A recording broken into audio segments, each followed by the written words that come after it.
Hey guys, welcome back to the channel. Just a quick unboxing today, the Orient Ray II.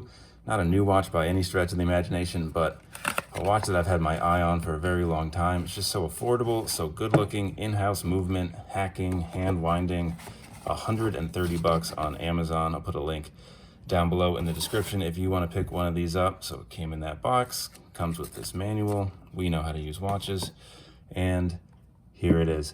Standard Orient box here. This is the same box my Bambino came in, but let's check it out.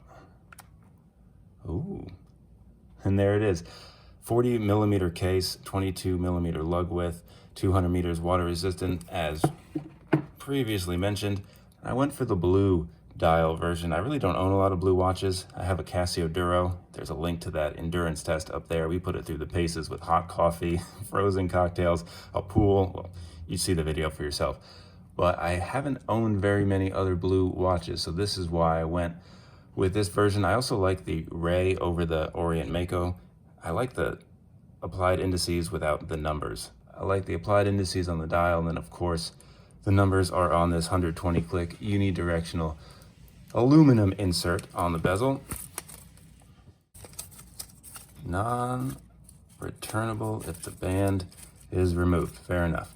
All right, a little close up on the dial. You can see it's definitely a darker blue, an inky blue. It's not really a sunburst, but there are different shades of blue in it with a little bit of movement on the dial. We can see those applied indices really nicely here. Applied Orient logo up top, printed underneath, printed water resist down by the 6. I like the chapter ring, just little minute or second markers, a double framed day date window, and a signed Orient crown on the side.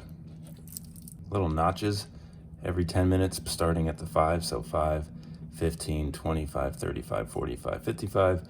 Let's see, this bezel does line up a little bit different than my Seiko SKX, also different in size, if we can get this in focus. So this is 42 millimeter, this is 40. You wouldn't think it's a big difference, but it kind of is. You can tell that the Orient is just that much smaller. This watch too isn't going to stay like this for this long. It is very feature packed for how affordable it is. Hacking, hand winding, movement we talked about, water resistance we talked about, but this is a flat mineral crystal. Also this bracelet, 22 millimeter, doesn't taper.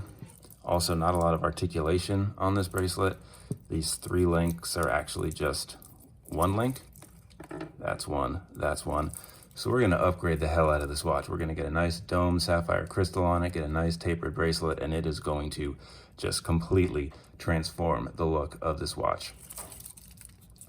Let's go to the signed clasp, safety, pull over there, stamped or pressed clasp, no surprise there. I do believe though these are solid links, but that does look like hollow end links. We'll dive a little deeper into that on the full review. And that's about it. This is what you should expect to get out the box when you get yourself an Orient Ray II. And you can tell too, just a little bit, that lume is gonna be awesome. So full review coming, full mod video also coming. So make sure to subscribe to the channel, hit those notifications as well. The crystal is in the mail.